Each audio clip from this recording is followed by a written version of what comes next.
frères bien-aimés dans les Seigneurs, c'est pour moi un grand plaisir de vous retrouver ce matin, encore réunis dans ce programme merveilleux, Temps de vainqueurs. Je suis le pasteur Trévi Lukezo et aujourd'hui nous allons parler d'un sujet important qui s'intitule la gratitude. Le Seigneur aime que nous puissions être reconnaissants envers lui. En d'autres termes, on dira en français, prouver et démontrer notre gratitude envers Dieu. Tu es maintenant vivant et tu es capable de te lever, de quitter les lits, de parler. Ce n'est qu'une grâce venant de Dieu. Alors mon bien-aimé, il y a tellement de choses pour lesquelles nous devons rendre grâce à Dieu et les remercier. Tu peux remercier les Seigneurs pour la vie et la bonne santé. Tu peux remercier les Seigneurs pour ta famille. Bien-aimé, vous savez, parfois nous ne réalisons pas à la grâce que nous avons de pouvoir se réveiller. Si nous pouvons aller dans les hôpitaux, nous verrons des gens alités au lit, complètement endormis, et pendant des jours, pendant des semaines, et pourquoi pas des mois, ils n'arrivent pas à quitter leur lit. Ils le veulent bien, mais seulement la condition physique ne leur permet pas de quitter le lit. Parfois, nous pouvons parler. Il y a de ceux qui sont souffrants, qui n'arrivent pas à parler. Ce matin, le Seigneur t'a réveillé et il te donne l'opportunité de parler, de bouger. Bien-aimé, c'est quelque chose d'extraordinaire qui doit nous pousser à rendre grâce à Dieu. Bien-aimés, nous ne forçons pas la main de Dieu pour être en vie. C'est une grâce qu'il nous fait de nous compter parmi les vivants. Car à chaque minute, à chaque heure, à chaque seconde, il y a des gens qui meurent. Mais si le Seigneur nous garde encore en vie, c'est qu'il a encore de choses à accomplir avec nous et pour nous. Sois reconnaissant à Dieu parce que tu es en vie. La parole de Dieu déclare que pour tous ceux qui vivent, il y a encore de l'espoir. Tant que tu es encore en vie, c'est-à-dire que le Seigneur n'en a pas encore fini avec toi, il a encore de choses à faire avec toi. Alors bien-aimé, pourquoi ne pas être reconnaissant à Dieu, ne serait-ce que pour le morceau de pain qu'il te donne chaque jour, ne serait-ce que pour le souffle de vie, parce que tu peux encore respirer. Et quand tu peux respirer, tu es encore candidat au miracle, il y a encore de choses merveilleuses et miraculeuses qui peuvent arriver. Luc 17, 15. L'un d'eux, se voyant guéri, revint sur ses pas, glorifiant Dieu à haute voix. 16. Il tomba sur sa face aux pieds de Jésus et lui rendit grâce. C'était un Samaritain. 17. Jésus, prenant la parole, dit, « Les 10 n'ont-ils pas été guéris? Et les 9 autres, où sont-ils? » 18. Ne s'est-il trouvé que cet étranger pour revenir et donner gloire à Dieu? Puis il lui dit, « Lève-toi, va, ta foi t'a sauvé. » Alors que Jésus s'est rendu à Jérusalem, il passa par la Samarie et la Galilée. Alors, il entra par hasard dans un village et il rencontra 10 lépreux.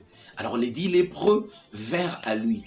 Ils cherchaient à ce que le Seigneur les guérisse. Ils cherchaient une délivrance. Ils cherchaient la guérison. Ils voulaient être guéris. Bien aimé, être lépreux était quelque chose de très difficile. On était mis en quarantaine, retranché de la société. Aujourd'hui, je ne sais pas quelle situation peut te retrancher de la société, peut te mettre à l'écart. Je ne sais pas. Mais bien aimé, ces personnes qui étaient à l'écart pour une situation quelconque ont rencontré Jésus et ils lui ont posé leurs problèmes. Les seigneurs, dans sa souveraineté, les a demandé d'aller voir les sacrificateurs et de donner l'offrande qui est demandée dans la loi de Moïse. Alors qu'ils se rendaient en chemin, ils se sont rendus compte qu'ils étaient guéris. Et alors qu'ils étaient guéris, ils étaient tous fous de joie. Mais bien aimé, ce qui est étrange, c'est sur le 10, un seul, se rendant compte que le Seigneur l'avait guéri, s'est convaincu de rentrer pour rendre gloire à Dieu. Un seul. Bien aimé, mais c'était quelque chose de très choquant pour le Seigneur Jésus. Il s'est posé la question, et où sont les 9 autres? Il n'y a-t-il que cet étranger, un Samaritain, qui est revenu pour donner gloire à Dieu, alors que les autres étaient sûrement des Juifs? Ils connaissaient la valeur de rendre grâce à Dieu, mais ils ne l'avaient pas fait.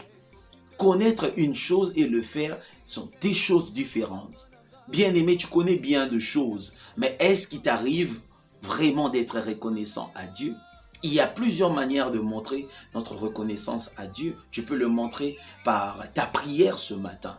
Dire au Seigneur que tu es reconnaissant, lui adresser des prières, des remerciements, louer Dieu pour les choses même les plus petites qu'il fait dans ta vie. Parce que s'il peut en faire de petits et que tu es reconnaissant, il en fera de grandes et de plus grandes encore. Mais bien aimé, le fait de connaître que rendre grâce à Dieu est une bonne chose, doit te pousser à les faire, à prier. Tu peux montrer ta reconnaissance à travers tes offrandes que tu donnes à Dieu quand tu viens dans la présence de Dieu pour rendre au Seigneur un culte agréable. Bien aimé, tu peux le louer. Parce que la plupart des cas, quand nous venons à l'église, les gens sont distraits. Ils attendent peut-être la prédication. Mais chaque étape du culte compte pour que nous puissions montrer au Seigneur notre reconnaissance. Bien-aimé, ce matin, le Seigneur te veut dans sa présence pour que tu manifestes ta gratitude envers lui. Alors bien-aimé, en vertu de tout cela, est-ce que tu peux ce matin prier, rendre grâce à Dieu pour ta famille, rendre grâce à Dieu pour toutes les choses qui montent dans ton cœur en ce moment? Je t'invite tant qu'à prier. Est-ce que tu peux maintenant prier à Dieu? Est-ce que tu peux maintenant prier à Dieu? Est-ce que tu peux montrer au Seigneur ta reconnaissance? Est-ce que tu peux lui parler? Est-ce que tu peux chanter un chant nouveau à Dieu? Est-ce que tu peux dire matondo au Seigneur? Est-ce que tu peux lui dire merci? Est-ce que tu peux être reconnaissant à ce Dieu grand, puissant et fort? Bien-aimé, je veux que tu sois reconnaissant au Seigneur et prie. Le simple fait de dire que je suis reconnaissant ne suffit pas, mais dis-le à travers de mots dans la présence de ton Dieu. Dis au Seigneur que tu l'aimes. Dis au Seigneur que tu tiens à lui. Dis au Seigneur que tu as besoin de lui. Dis au Seigneur que tu ne peux vivre sans lui. Dis au Seigneur que tu peux tout par lui. Alors bien-aimé, prie, reconnais que tu as tout par lui. La Bible nous dit, dans le livre de Deutéronome, il nous est dit que nous ne puissions pas penser que si nous avons quelque chose fait par notre force, que nous puissions nous garder de dire que c'est notre force et notre main, notre intelligence qui nous a donné, permis d'acquérir la richesse. Mais c'est grâce à Dieu.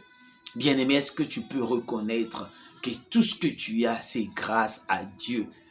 Sois reconnaissant au Seigneur.